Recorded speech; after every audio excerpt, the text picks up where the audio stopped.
Hello everyone and welcome to the Athlete Discovery Maximal Aerobic Speed Intensity Calculator. Hopefully you've got to this by clicking on the link here that's taken you to this video. It's a lot simpler me explaining this rather than trying to kind of give you some instructions, which I have done here, but these are very basic.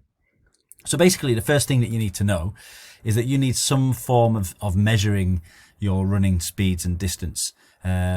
I've put a link to Strava. You can have Strava on your phone. Obviously, you can use that on watches if you've got smart watches. But generally, Strava is a really good tool that will be useful for the rest of this program. Some of you might use Nike Fitness, Apple Fitness, or just any GPS watch. But you need a device that allows you to adequately monitor a 1 kilometer time trial. For that 1 kilometer time trial, you're going to run as fast as you can. Okay, so obviously you won't be putting this on the end of a 5k run or the beginning. You want to do this in isolation, and you're going to run as hard as you can. Obviously, do a little warm up first. Run a kilometer or so at a gentle pace, just to get you warm and into it, so you don't injure yourself. But you're going to run a kilometer as maximally as you can. What you'll get from that is you'll get a time in minutes. And what you need to do is enter that time into cell D3 of the calculator. So you need to overwrite the example that I've put in, and this will automatically then calculate your speed. So if we click on this link here, this takes us to that, and I've put in a time 3:30. So if I put in 3:45 as I said in my example, it adapts my scores here. My 100% MAS is now 4.8 meters per second. So that's what I would cover if I was running at that speed, 4.8 meters every second.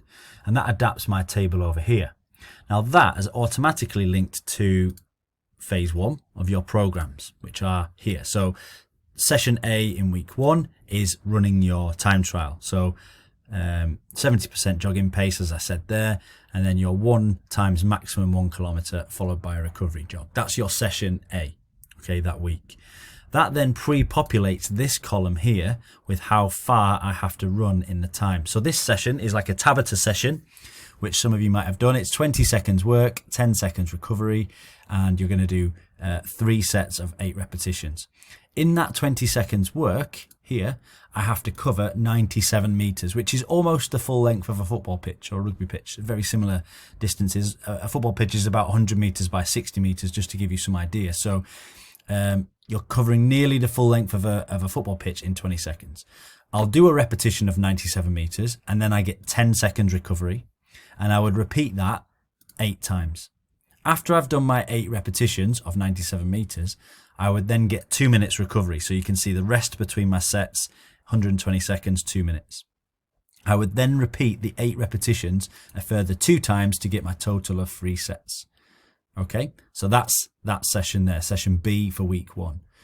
Session C for week 1 is very, very much the same, except for the work to rest ratios is a 1-to-1. So you get 15 seconds work, 15 seconds rest. And again, you're going to do 8 repetitions of that. So in that 15 seconds, I've got to cover 65 meters. Okay, so I'm going at a slightly lower intensity here, 90% of my MAS.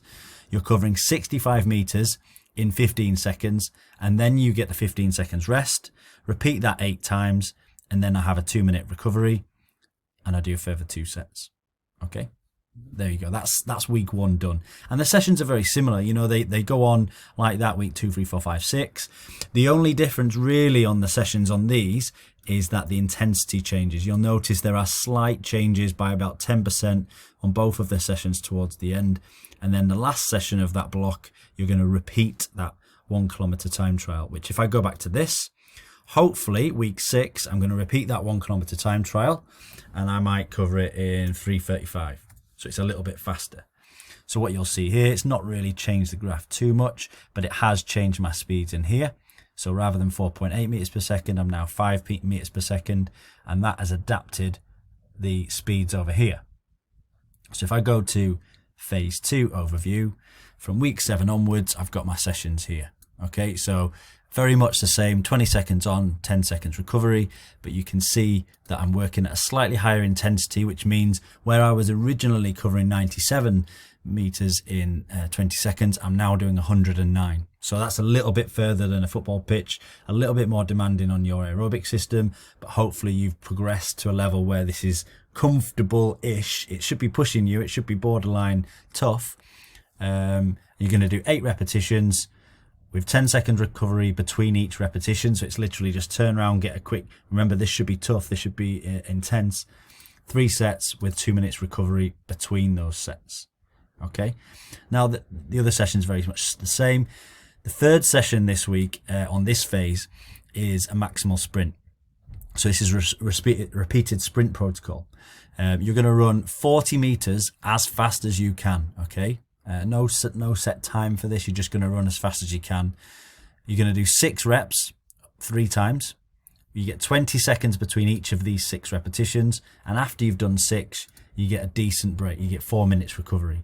Now that session stays the same every week, except for the recovery in those sessions gets slightly less. So you can go 4 minutes, 3 minutes, and then you're down to 2. So your ability to do repeated sprints at intensity and have less recovery as you would do in a sports match becomes more demanding towards the end.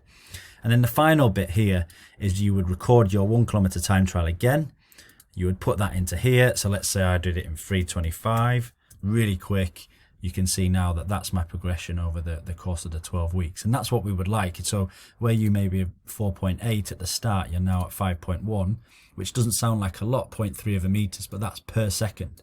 You know, and if you're running for 3 or 4 seconds in a sprint, then obviously that's kind of a meter difference over a kind of 20 meter distance. So that's a significant change. There are some session details if you wanted it. So this is how the breakdown of the sessions look. It's very much a repetition on this slide of what you'll see on the phase 1 and phase 2 sheets. It's just a little bit more of a breakdown per session and how that changes over time. You can see week 11 and 12, it gets quite intense for that session. Pretty similar for this one here. And then your repeated sprint protocol is there. So that's the MAS calculator. Obviously the instructions tab has everything you need on it. There's links from there, and fingers crossed that's pretty straightforward.